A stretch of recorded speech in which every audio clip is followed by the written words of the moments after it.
Hello and good morning, Mary. Here's your machine, the Breville Barista Express model BES870. As you saw in the photos, the machine is in really good condition. So inside and outside, the machine has no major issues, no issues at all actually. I just did a maintenance service just to check everything, checked all the pipes, all the seals. I've changed the seals as a preventative maintenance, tightened all the loose connectors or anything like that. Cleaning cycle's done, grinder cleaning and calibration done. What's left is to make a coffee. I'll give it a good clean and polish after this video, just to make sure it looks the part as well. Yeah, so in this video I'll be making my morning coffee. I'm going for a magic coffee today. So that's a double shot of coffee with a small amount of steamed milk. So it's a concentrated latte basically. So yeah, we'll be testing the grinder, the brewing, the hot water tap, and of course the steamer. So when you first turn on the machine, you can make coffee straight away, but it's recommended that you let the machine warm up. You can either warm up by letting it sit. So if you let it sit for 10 minutes, all the components will get slowly warmer over time. And by the 10-minute mark, it'll be good to go.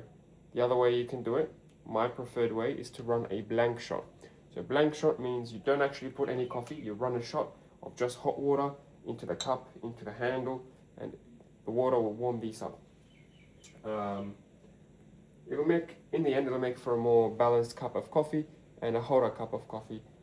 Otherwise, if you make coffee straight away, your cup is at room temperature, the handle is at room temperature, everything will sap the heat out of the coffee, and then in the end, you'll get a lukewarm shot of coffee, which may taste sour as well.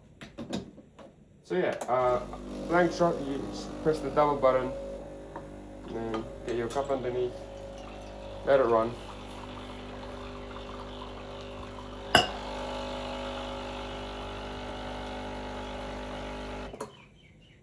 You can do that once, that's a double cup. I'll try the single cup for you just to make sure that everything works fine.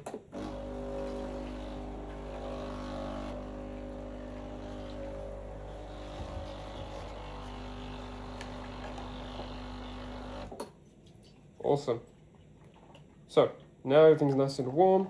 You can begin by bringing the cup away, and let's try grinding some coffee. So I've just topped up some beans, and I'm going to be using grind size number 2 on this machine. So each machine has different sort of grinder settings. You can't really copy the settings from someone else's machine. You just have to trial as you go. So I'm using the LD beans, the dark roast. They're really good. They're actually the best supermarket bean. Most supermarket beans aren't great. If you can go to a like a roaster, like someone who roasts the coffee fresh rather than like a supermarket, that's even better. There's heaps of these people in Melbourne, as you may know. So you can go to your favorite roaster or cafe and they'll sell you a bag. It'll be more expensive than the supermarket beans, but it'll be much better quality and much fresher. Yeah, so LD dark beans, I'm going to be using grind size number 2, and I'll see how I go. I haven't actually made a coffee on this exact unit yet. I mean, I've made coffee on hundreds of Barista Expresses, and each one has different settings in the end. They rarely have the exact same setting. But the grind size, if you're not familiar, the grind size is the size of the particles coming out, or basically the space between the grinder blades. So a larger grind size means the particles coming out of the grinder are larger, and that means the coffee will brew quickly or more quickly. A smaller grind size means that the coffee will be ground finer, and the output or the brew itself will be slower. So that this is basically the setting that adjusts the speed of your flow or the speed of your brew when you're making the coffee into the cup. So if you want it to be stronger and slower, you need to reduce the grind size. If you want it to be weaker and sort of quicker, you can increase the grind size. What is the best grind size? It is the one that allows you to get a 30-second shot from the double shot. So I'll try it now, and if it needs to go up and down, I'll let you know. But yeah, basically you want your shot to be at 30 seconds exactly, and you want it to be about 40 grams output. So this is a double basket. This will take about 18 grams of coffee. I'm going to grind 18 grams, hopefully. So I'm going to titrate and adjust the grammage or the weight with this dial. This will adjust the grind amount, how long the grinder will grind for. And then once I get 18 grams, I'll try it. I'll make a coffee. And if this shot of coffee takes about 30 seconds, give or take a few seconds, 25 to 35, I'm happy. Around 30 seconds is the ideal shot. I'll leave it there. If my shot takes just 15 seconds, which is very quick, so 15 seconds to give me the 40 gram output, that's too quick. I'm going to slow it down by reducing the grind size by 1 or 2 notches. And on the other hand, if my shot takes way too long, if it takes 45 seconds or 60 seconds, I'm gonna increase the grind size, because 60 seconds is too long. It's too slow for a 40 gram output. So that's the guideline that I'll be using. Cool. Let's not let things sit around for too long. I'm gonna dry the basket. I'm gonna use my scale here to measure the input and output. So this is actually handy. If you don't have one, I'd recommend it, just for the first few days or weeks when you're learning to use the machine. So this will help me know exactly how much I have in the handle. Over time, you'll be able to eyeball it like I can. I can now probably eyeball it within one gram or so. And it's the same with the grind output. With the brew output, you can actually eyeball it over time, and you don't have to always use the scale to measure what's going in and what's coming out. Just for the first few days to teach yourself what it looks like for a proper shot of coffee. Right, so that's on 0 now. My scale is on 0. You've got 2 ways to grind. You can grind the full quantity in one go by pressing the double quantity here. Or what I prefer, I like to grind the single quantity twice. That way I will reduce the mess, I'll reduce the wastage, and yeah, in the end, it'll be more consistent. So I'll do my preferred method, which is to grind in 2 steps. Just to make sure everything's on 0.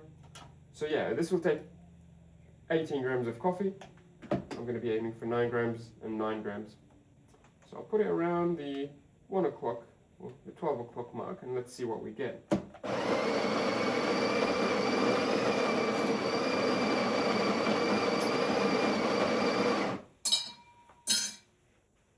That's my first shot. Let's see. 8.5 grams. Not too bad. I mean, you can increase it another step. But the thing with coffee is I'd rather be a little bit under than a little bit over. So I'd rather be at 17 rather than at 19 grams. So I'll leave it there.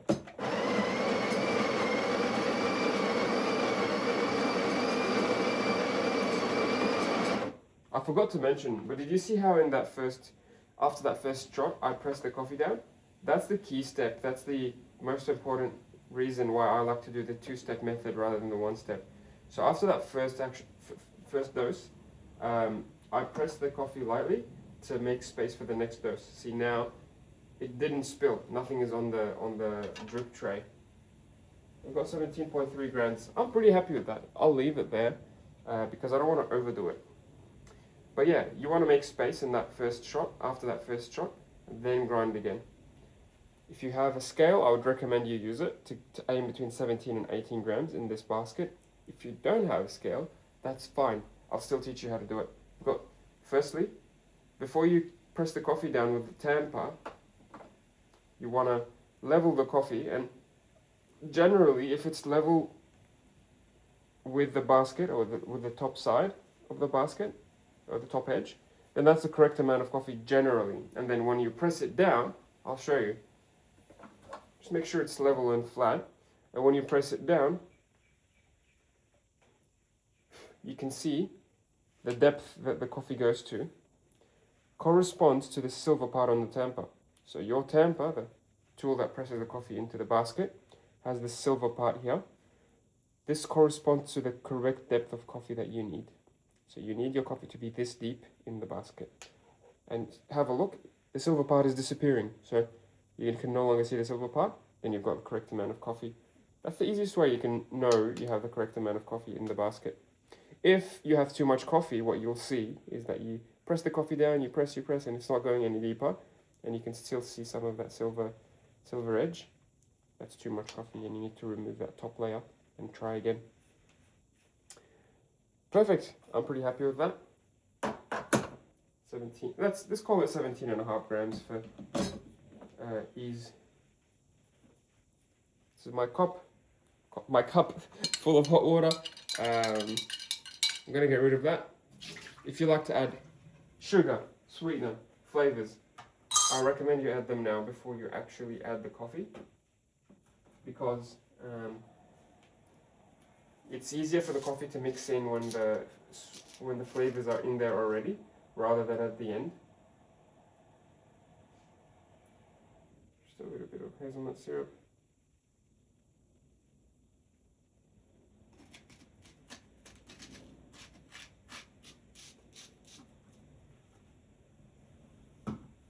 So I can do a magic in two ways. I can do the really concentrated single way. I can do it the double way. I prefer to do it the second method. So, like, technically speaking, a magic means that you do a ristretto. So that's 20 gram input, 20 gram output. So a 1-to-1 ratio. I don't know if I like that. I think that's too little caffeine for my daily intake. So I'll actually extend it to a normal 2-to-1 ratio. I didn't mention that before, but yeah, espresso has ratios or recipes. So that means for a 2-to-1 ratio means that for every gram you grind, you want 2 grams out.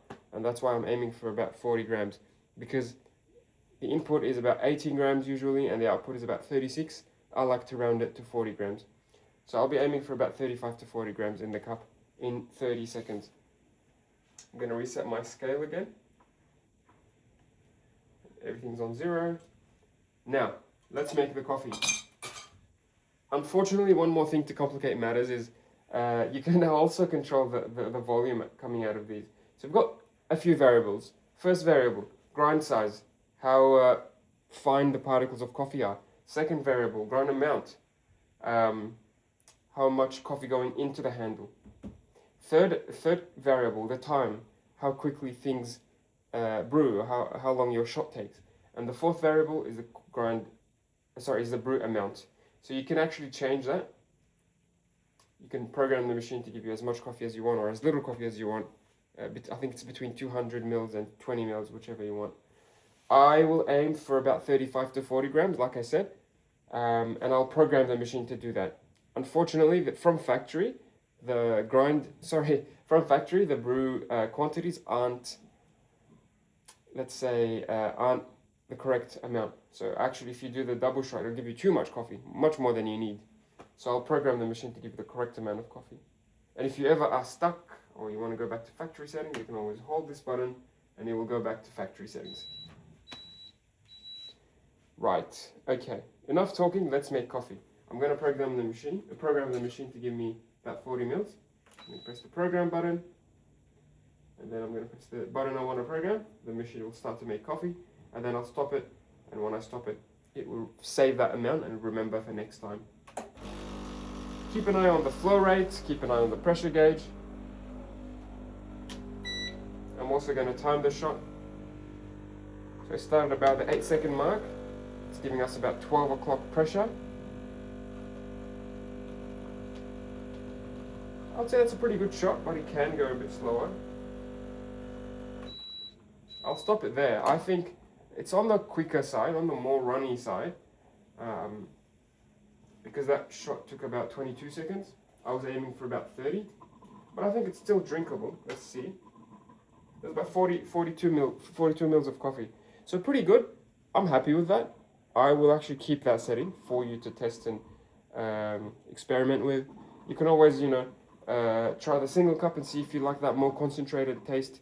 You can always reset to factory settings to sort of see what the factory default is like. You can always do the manual shots. I haven't taught this before, but you can hold the button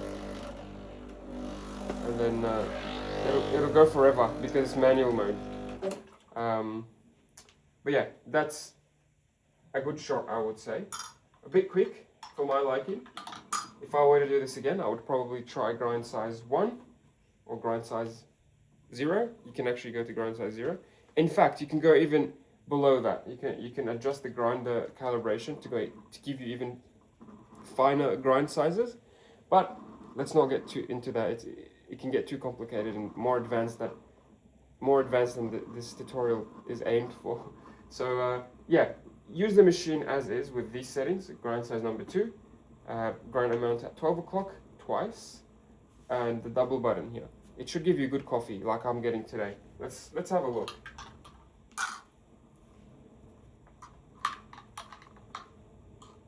Smells great. Oh my god, tastes really good as well. I'm pretty happy with this shot. Okay, that's my espresso shot, done. You can drink it straight away. You can call that espresso. If you add hot water from this hot water tap, it becomes an Americano or long black coffee. If you add, steamed milk or frothed milk, you make a latte or a cappuccino, and that's what I'm going to do. Here's your milk jug. This is a standard small size. I've got a larger one if you wanted it, as in if you want one or the other. Happy for you to choose. But yeah, this is the one that we'll be coming with. Steaming, you turn the dial towards you. You let it purge for the first 10 seconds or so. It'll warm up the boiler. It'll purge any excess water in the wand. And then after that, it will start giving you full steam power. And then that's when I'll go in to steam the milk.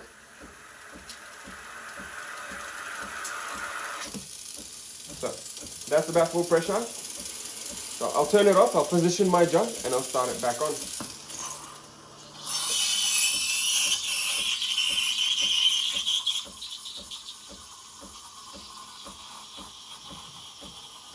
The depth of the wand corresponds to the amount of froth you get in the end. So if your wand is really deep in the milk, you won't be getting much foam. If your wand is superficial and sort of shallow near the surface, you'll get more foam, more texture. And yeah, make sure you're spinning the milk in a vortex. And keep the wand at an angle, near the edge of the jug. To keep mixing things up, so you don't want it to be in the middle, you want it to be at the edge, spinning the milk. And then I'm going to keep it going, and when it's too hot to the touch, I'm going to stop.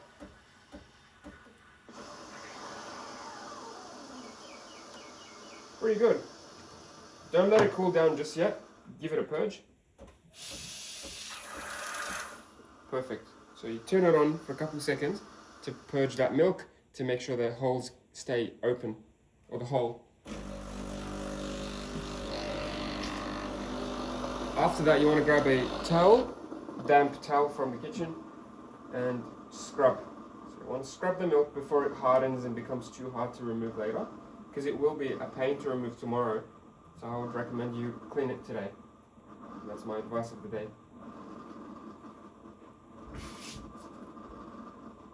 Cool. After that, just quickly make sure you clean the actual machine. So I'm going to knock this into the bin. And then give it a flush.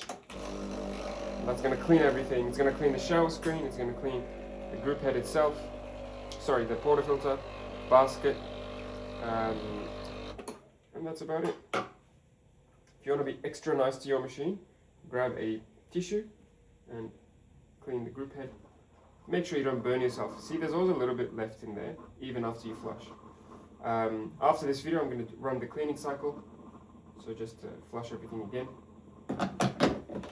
I'll do that after the video. Right, so that's my coffee. Let's show you what I've got.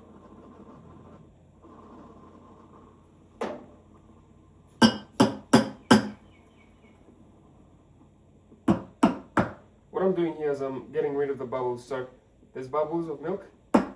Knock the jug on the counter to get rid of those. And then swirl it around to mix, mix, mix. You want the milk to be like smooth, wet paint. That's the description that I can give.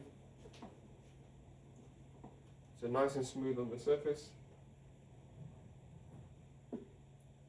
And then water pour.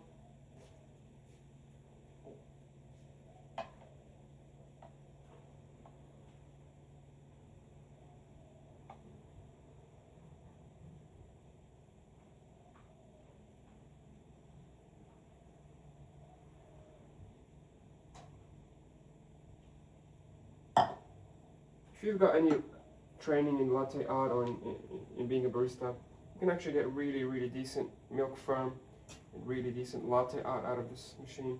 I was going for a bit of a heart shape, but I wasn't very successful. I'm not the most artistic person in the family. Yeah, that's a good looking latte for sure. I've got a couple centimeters of firm. I would call it small latte / magic hybrid. But yeah, it definitely smells great and looks great. I'm looking forward to having it. I'm sure you can do better coffees than me once you do some training. Thanks for watching. Thanks for your business again. If you have any questions or concerns, feel free to message. I hope you enjoy the machine, and I'll see you soon. Thanks, Mary.